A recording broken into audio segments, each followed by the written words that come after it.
信條 16.1-2 信條 16.1 唯獨那些神在聖經中所吩咐的事情才是善行，而那些沒有聖經根據，只基於人的盲目熱心或假裝善意而設計的事情，不是善行。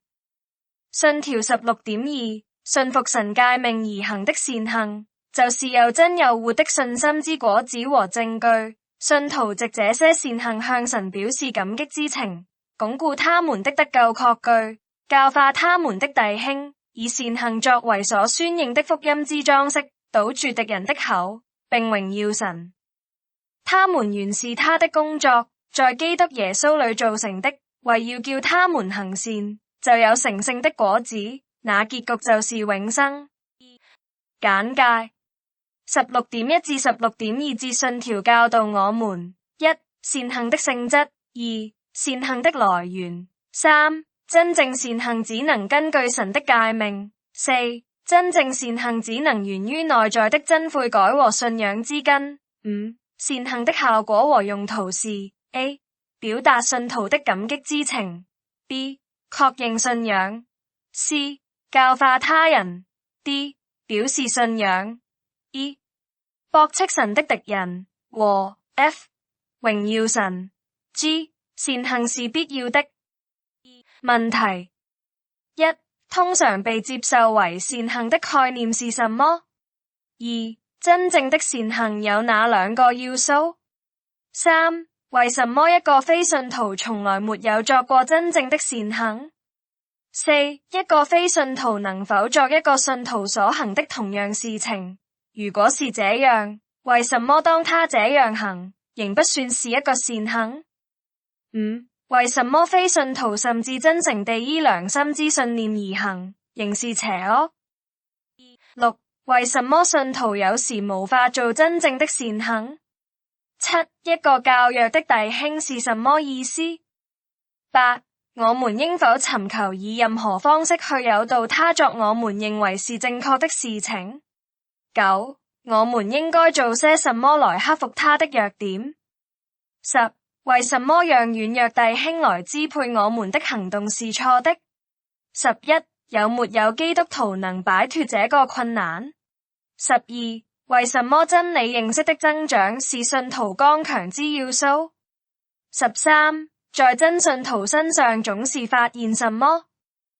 信條 16.3-6 信條 16.3 他們行善的能力不是出於自己，而是完全出來自基督的靈。他們能夠行善，除了因為已經領受諸般恩典之外，還需要同一位聖靈在他們裡面繼續不斷運作，施予實際影響，使他們能定義和去作神所喜悅的事。然而他們不可因此變得懶散，以為除非被聖靈特別的推動，就無需盡上本分。相反，他們應該勤力激發在他們裡面已有的神之恩賜。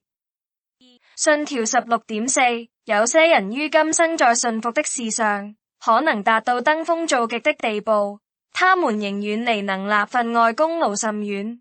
譯注：分外功勞定義為多過神所要求的功勞。天主教認為一個人可以將這些額外功勞轉讓給其他信徒，不過這有違聖經的直信稱義之教導。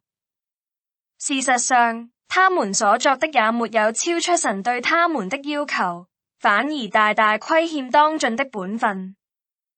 信條 16.5 我們不能以自己極佳的善行從神手中賺得赦罪或永生，因為這種善行與將要來的榮耀極不相稱，而且我們與神之間有無限的距離。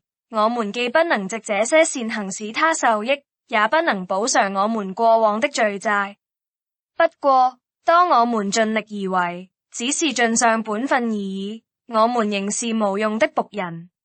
他們之所以是善的，因為來自從神的靈。同時，由於他們是透過我們行出來，就被玷污，也混雜許多軟弱和瑕疵，以致經不起神的嚴厲審判。信條 16.6 然而，信徒本人既因基督得蒙悅納，他們的善行也在他裡面得蒙悅納，這不是說他們於今生在神眼中被視為完全沒有瑕疵、無可指責，而是說神既在他兒子裏看待他們，便樂意悅納並賞賜那些真誠的善行，雖然他們帶着許多軟弱和瑕疵。簡介 16.3 至 16.6 節信條教導我們：一、基督徒做善事的能力不是屬於自己，而是屬於內住的聖靈；二、聖靈持續影響信徒；三、這不是提供作為懶散的機會，也不是以任何方式來否認個人勤奮的責任；四、分外功勞是不可能的；五、從來沒有信徒於今生能完成他的責任；六、我們最佳的善行是沒有功勞或是完全；和七、信徒的善行只因基督的緣故得到接受和報償。問題：一、正確思考所有基督徒之善行的基礎是什麼？二、一個重生的人是否有力量或能力去行善？解釋。三、聖靈怎樣使信徒去行善？四、一些人為他們沒有履行責任找了什麼借口？五、他們沒有能力的真正原因是什麼？六、聖靈在什麼時候推動信徒去履行他們的職責？七、聖靈在真信徒心內作工的證據和果效，叫信徒有何感覺？八、那些等候聖靈給予一個特殊運行的人有什麼錯誤？九、什麼方法叫人確知聖靈住在我們裡面？十、羅馬天主教教會指分外功勞是什麼意思？11、什麼教義駁斥並已經證明這教義是錯的？引用經文。12、如果連我們最佳的善行都是不完全的，為什麼神接受他們並給予賞賜？13、誰人有更大的理由在主前謙卑？更大的，還是更小的恩賜、造詣、成就和賞賜？為什麼？信條 16.7 信條 16.7 未重生的人所行的事，就事情本身來看，雖然可能符合神所吩咐的，並且對己對人都有益處，但是因為他們不是出於信心所潔淨了的心懷，也不是按照神的話所指示的方式行出來，又不是為了榮耀神這個正確目的，所以這些行為是有罪的，既不能取悅神，也不能使人獲得神的恩典。然而，若他們忽略去行善，就罪加一等，更令神不悅。簡介 16.7 節信條教導我們：一、未重生的人可能作我們看為形式上的善行；二、然而這些所謂善行的本質是神看為邪惡的；三、不過忽視這種形式上的善行，更為邪惡。問題：一、形式上的善行是什麼意思？二、承認這樣的善行是否重要？為什麼？三、為什麼惡人要作這樣的善行？四、為什麼這些善行仍被稱為罪？五、信徒應否為這些輝煌的罪行感謝神？為什麼？